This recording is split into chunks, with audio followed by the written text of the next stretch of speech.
Baik, bismillahirrahmanirrahim. Assalamualaikum warahmatullahi wabarakatuh. Selamat siang, salam sejahtera untuk kita semua. Bersyukur kita atas kehadirat Allah Subhanahu wa taala yang mana siang hari ini kita masih diberikan nikmat kesehatan serta kesempatan sehingga kita bisa berkumpul melalui media online ataupun ruang komunikasi online yang mana pada saat ini kita laksanakan dengan memanfaatkan media-media sosial yang bisa kita manfaatkan secara efektif dan efisien. Salawat dengan salam kita hadiahnya alam yakni Nabi besar Muhammad SAW bil lafaz Allahumma salli ala Sayyidina Muhammad wa ala ali Sayyidina Muhammad. Baik, sebelum kita masuk ke perkuliahan hari ini, izinkan saya untuk mengajukan permohonan maaf terlebih dahulu dikarenakan saya tidak dapat untuk mengajarkan kita secara tatap muka maupun secara daring ya, karena ada beberapa hal yang tidak memungkinkan untuk saya tinggal, akan tetapi untuk memenuhi kewajiban saya dalam hal pengajaran dan pendidikan, saya akan membuatkan video terkait dengan pembelajaran kita hari ini. Baik, kita hari ini akan membahas terkait dengan negara hukum dan hak azazi manusia dalam konteks Indonesia. Oke. Perkuliahan minggu lalu itu merupakan perkuliahan yang didasari pada pemberian soal untuk memberikan kita dasar dalam berpikir untuk mengembangkan kita dalam proses pembelajaran. Nah, kita masuk kepada konsep yang pertama terkait dengan konsep dasar negara hukum. Nah, negara hukum ini bukan merupakan frasa yang baru, apalagi di perkuliahan kita. Sehingga seyogyanya saya rasa setiap mahasiswa maupun mahasiswi sekalian sudah sedikit banyak memahami terkait dengan negara hukum. Apa maknanya? Ya.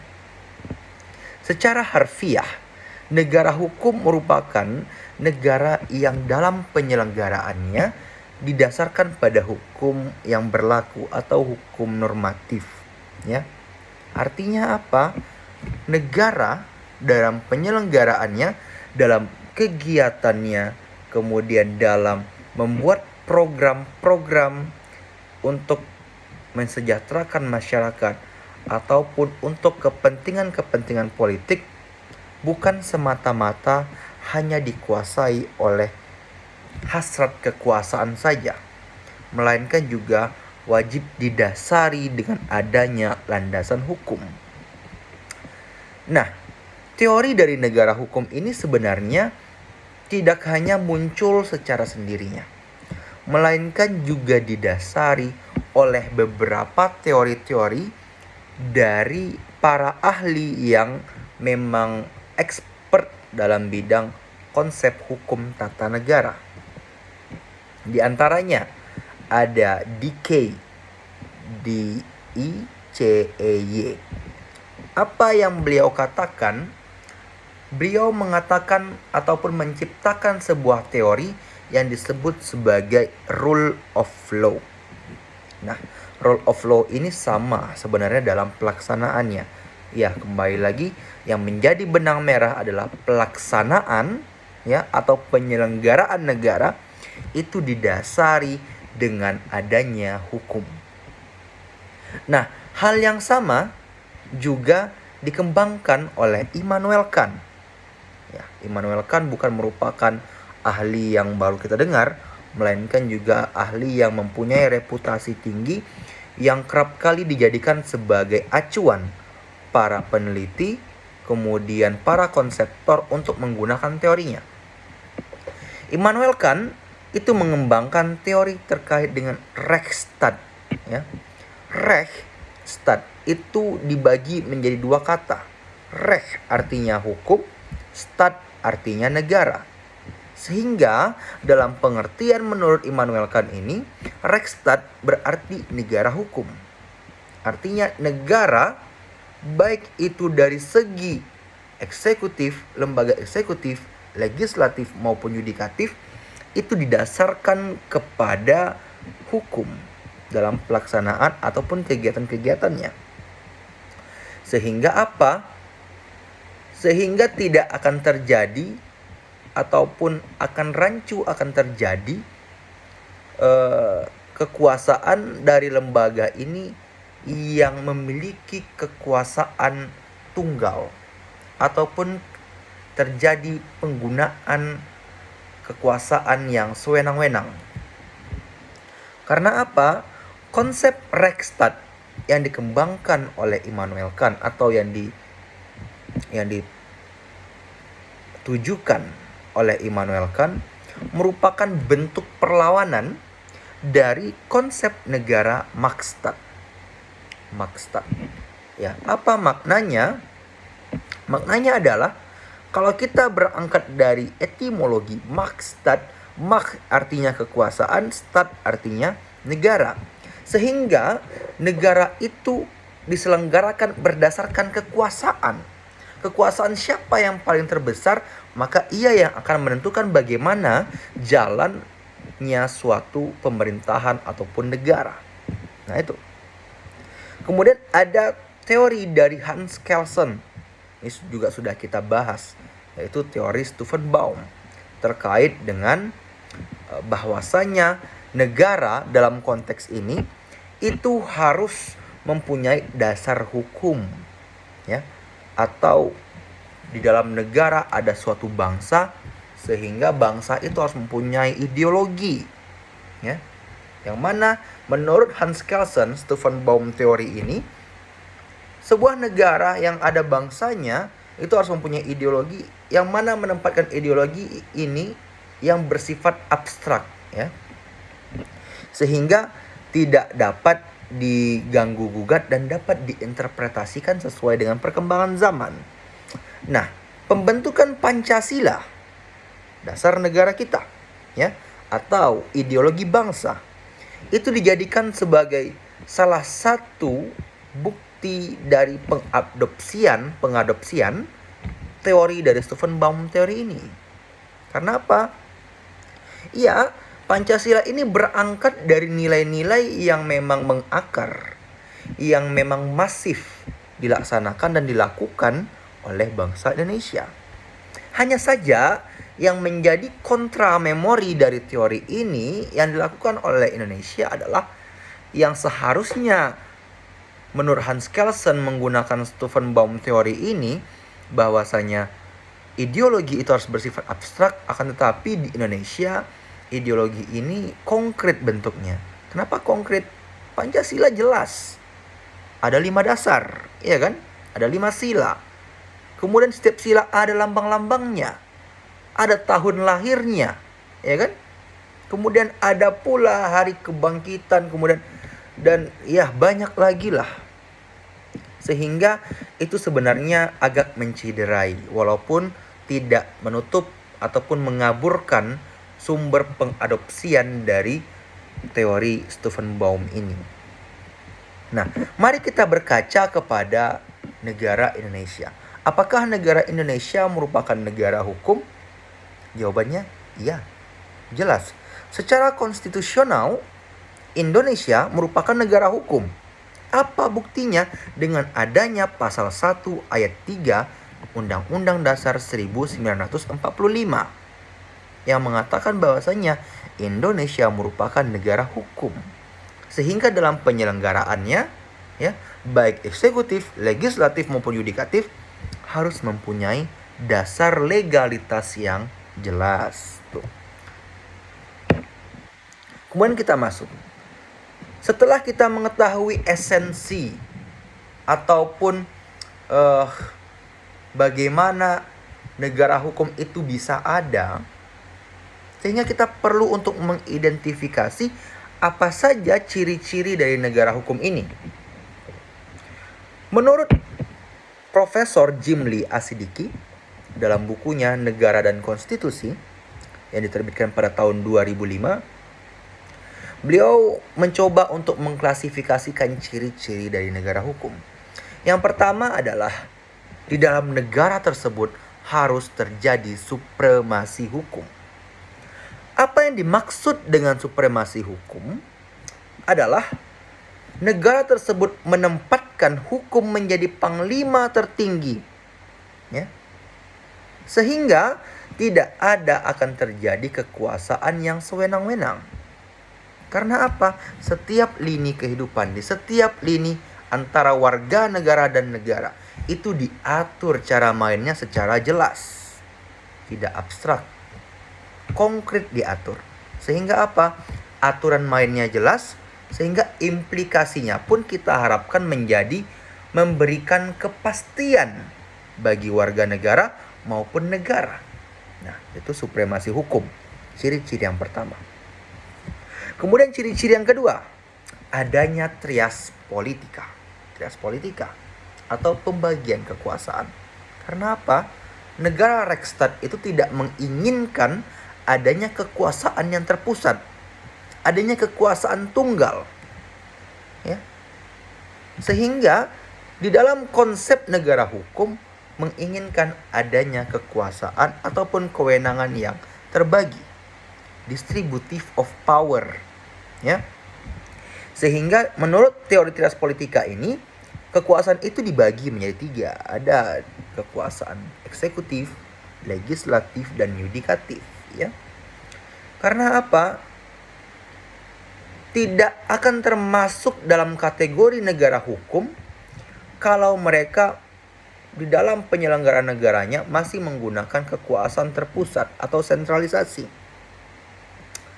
Dan konsep ini sebenarnya, konsep sentralistik ini yang terpusat itu lebih erat kaitannya dengan konsep negara monarki, yang mana konsep ini diselenggarakan oleh negara-negara yang berbentuk kerajaan.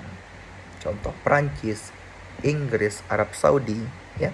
Itu negara-negara yang menerapkan terkait dengan bentuk pemerintahan ataupun bentuk negara monarki itu. Itu yang kedua ciri-cirinya. Yang ketiga, ada jaminan akan hak azazi manusia. Hukum tidak hanya dijadikan sebagai alat ataupun dasar bagi warga negara untuk mempertahankan hak dan memperjelas kewajibannya, tetapi hukum juga menjadi instrumen terpenting dalam penegakan hak azazi manusia. Karena apa? Hak azazi manusia ini itu merupakan kondimen mendasar yang melekat pada setiap diri manusia. Ya, artinya berlaku universal. Tidak hanya terbagi, oh, ini hanya orang Melayu saja yang punya.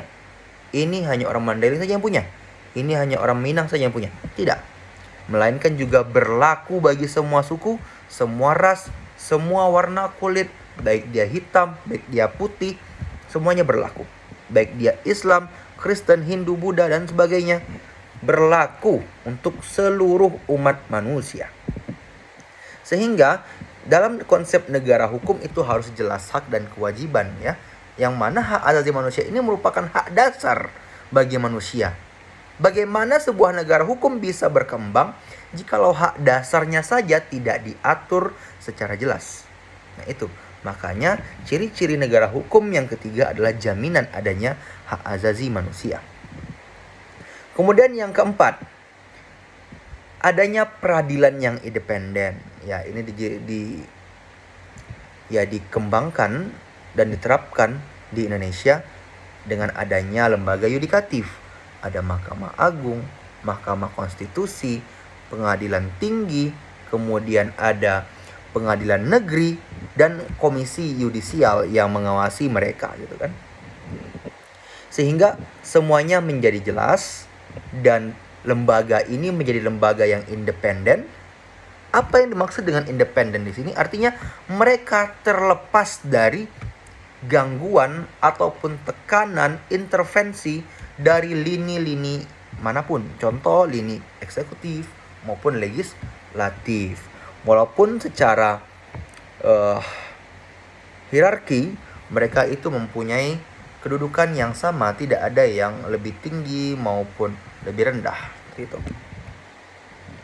Kemudian kita masuk kepada apa saja yang wajib dipegang atau prinsip-prinsip apa saja yang ada pada negara hukum. Yang pertama adalah prinsip legalitas. Artinya apa? Setiap negara yang menggunakan konsep negara hukum wajib menjadikan hukum sebagai panglima tertinggi. Kemudian yang kedua, kepastian hukum.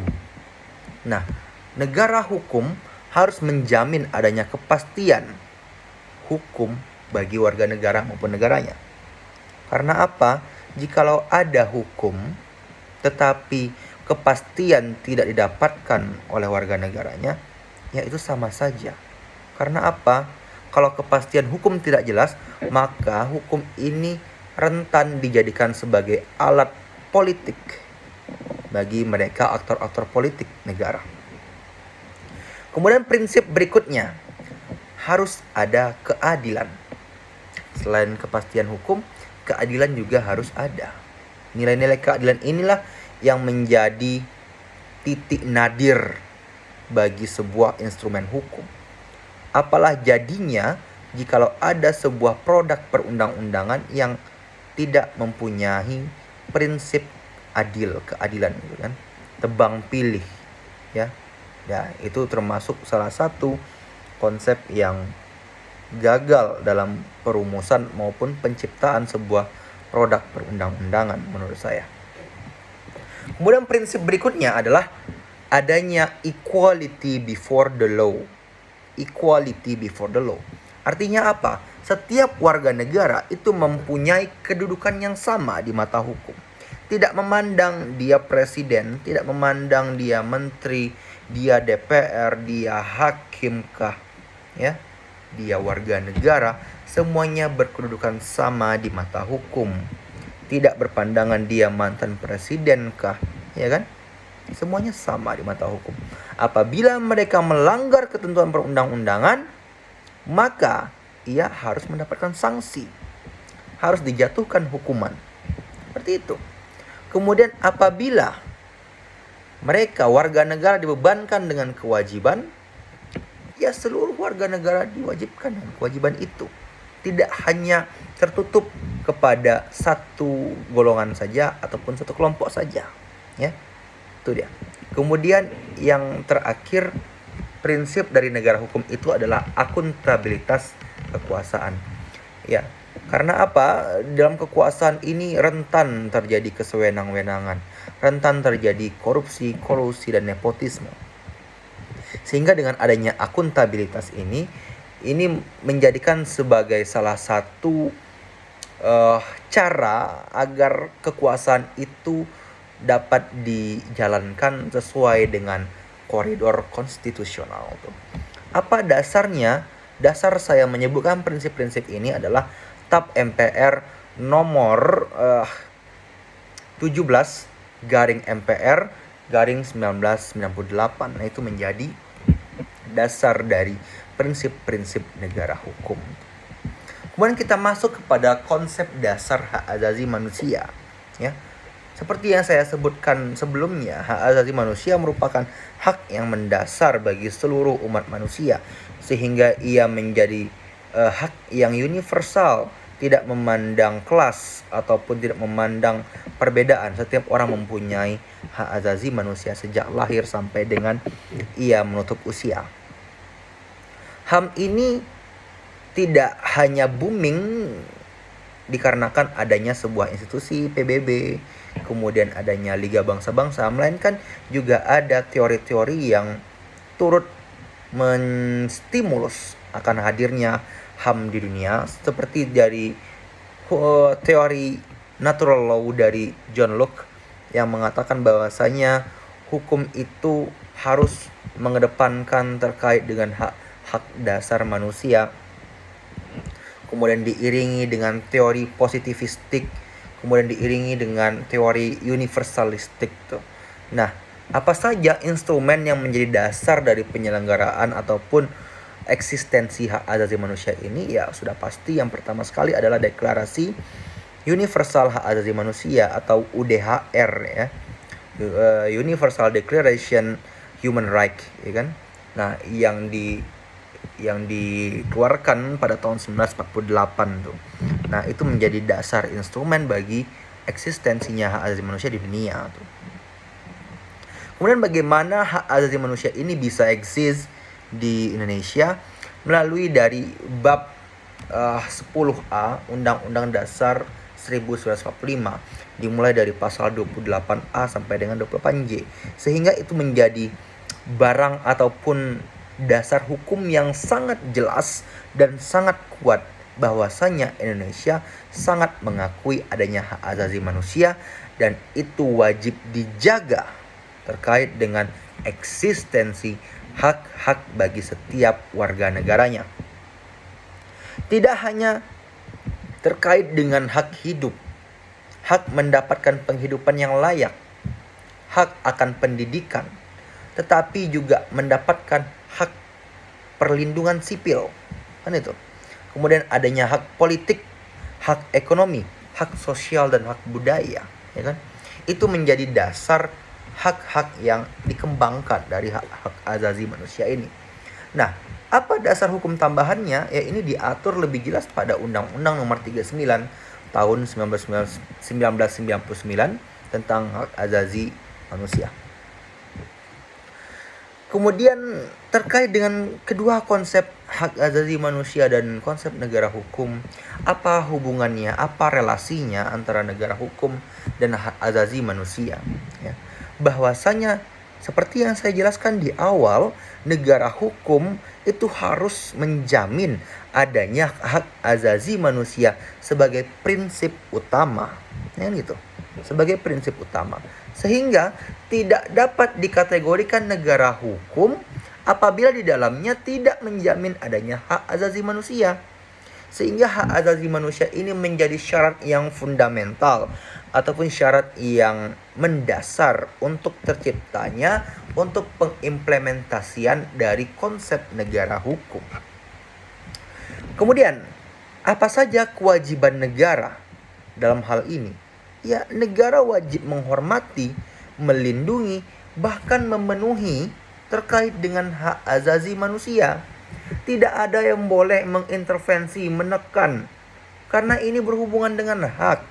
Ya, setiap warga negara itu mempunyai haknya, dan mereka juga mempunyai hak untuk menggunakan haknya atau tidak, seperti itu. Dan itu menjadi dasar bagi konsep negara hukum, ya.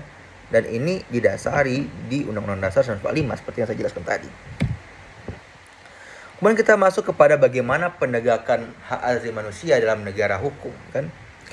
Penegakan hukum tentunya dalam kontestasi hak asasi manusia tentu wajib support, dibantu dengan adanya aparat penegak hukum, ya.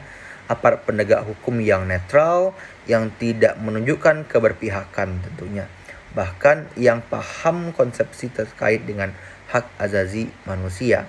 Nah, di antara lain siapa saja yang mempunyai peran terhadap penegakan hak asasi manusia? Mahkamah Konstitusi, kemudian Komnas HAM, Komisi Nasional HAM, dan lembaga peradilan, termasuklah di dalamnya peradilan HAM, gitu kan.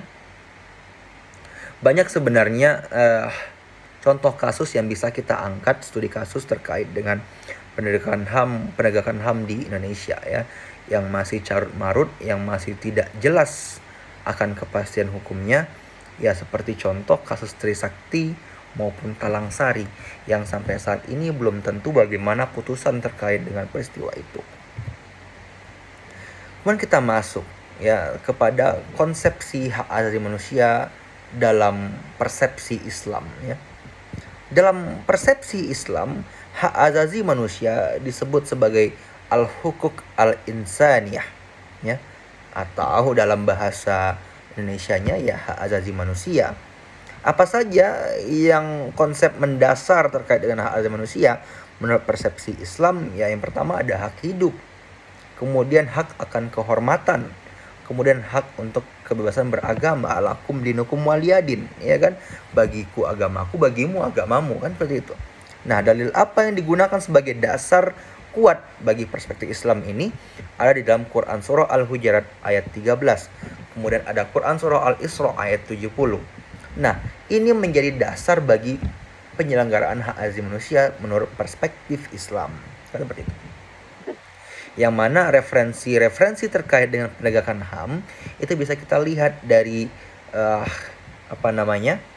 dari konsepsi-konsepsi yang diberikan oleh para sahabat seperti Maududi dan Yusuf Al-Qaradawi, kan seperti itu. Kemudian bagaimana penyatuan ataupun integrasi HAM Islam dan negara hukum? Ya, kita sama-sama mengetahui terkait dengan konsep dasar bahwasanya Islam juga menjunjung tinggi keadilan dan kesetaraan, ya. Kesetaraan baik itu kesetaraan antara hak dan kewajiban maupun kesetaraan setiap insan, ya, di mata hukum, kan gitu. Yang membedakan Islam itu ya hanya soal keimanan, kan. Setiap orang mungkin mempunyai keimanan yang berbeda-beda, begitu. Nah, kita pahami pula bahwasanya negara hukum itu kan cukup membuka diri dengan memberikan ruang untuk pluralisme hukum. Sehingga kita mengetahui bahwasanya dalam pembentukan hukum itu ada banyak sumber. Ada berdasarkan hukum adat atau customary law, ada berdasarkan dengan hak asasi manusia, jurisprudensi, traktat, dan yang lain sebagainya. Nah, itu menjadi opportunity yang sangat bagus dan baik di sebuah konsepsi negara hukum, bahwasanya mereka mempunyai kebebasan untuk mengadopsi hukum ataupun menciptakan hukum dari berbagai sumber, baik itu hukum Islam, hukum adat, traktat, jurisprudensi, dan lain sebagainya. Nah, ini juga didasari pada pasal 29 Undang-Undang Dasar 1945.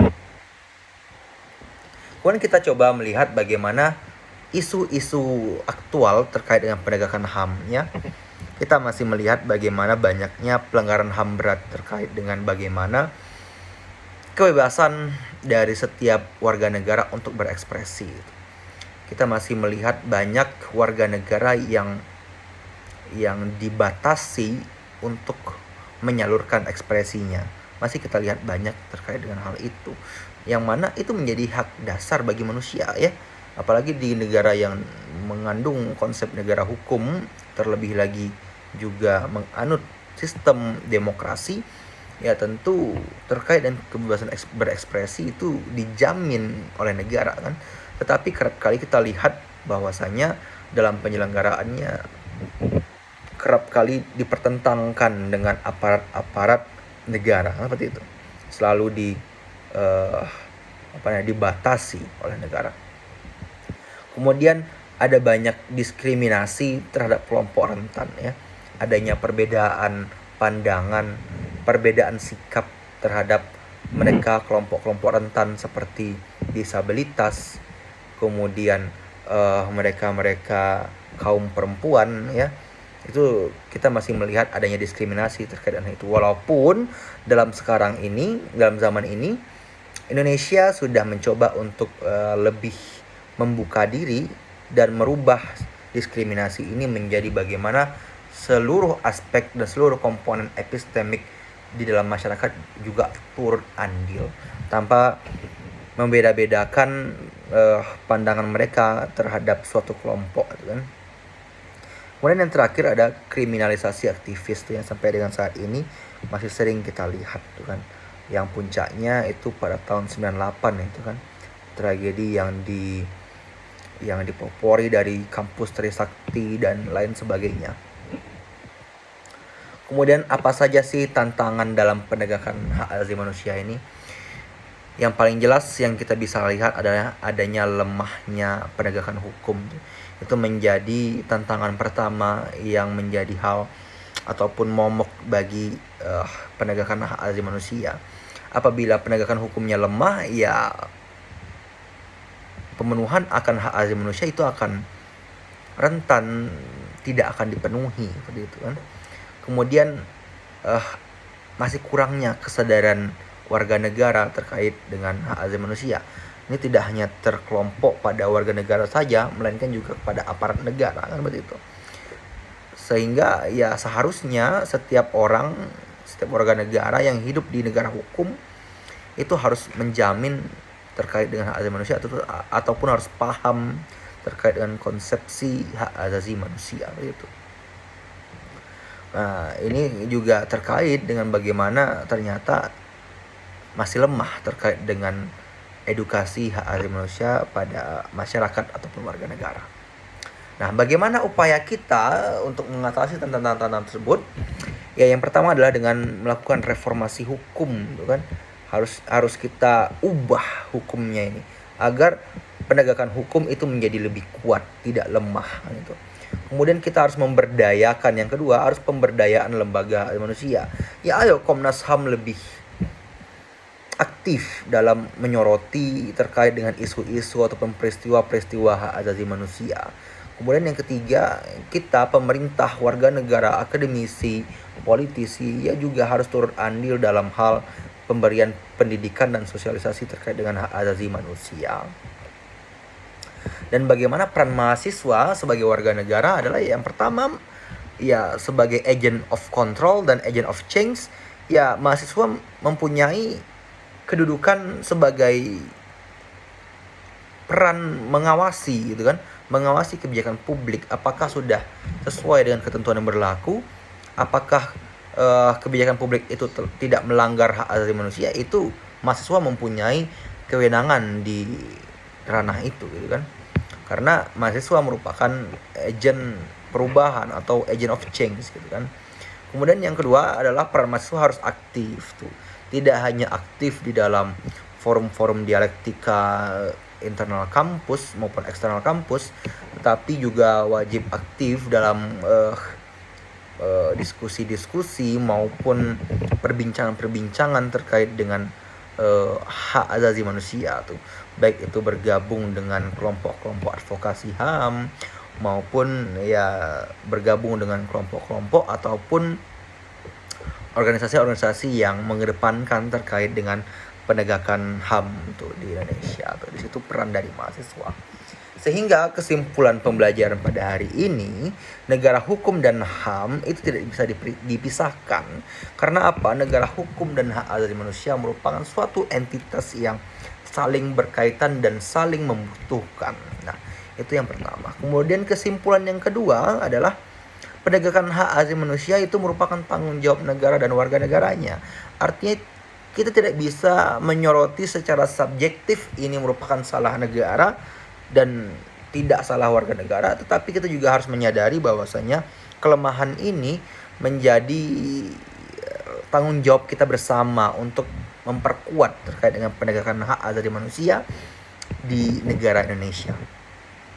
Kemudian yang terakhir kesimpulannya adalah nilai-nilai hak asasi manusia ini harus kita terapkan dalam kehidupan sehari-hari. Agar apa?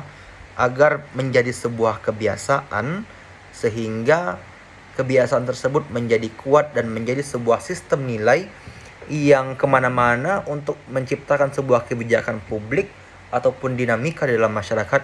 Kita tetap berlandaskan terkait dengan pemenuhan akan hak asasi manusia. Baik, saya rasa perkuliahan hari ini sudah cukup terkait dengan bagaimana konsepsi negara hukum dan hak asasi manusia. Ada lebih dan kurang saya mohon maaf. Saya akhiri perkuliahan hari ini. Wabillahi taufiq wa hidayah. Wassalamualaikum warahmatullahi wabarakatuh.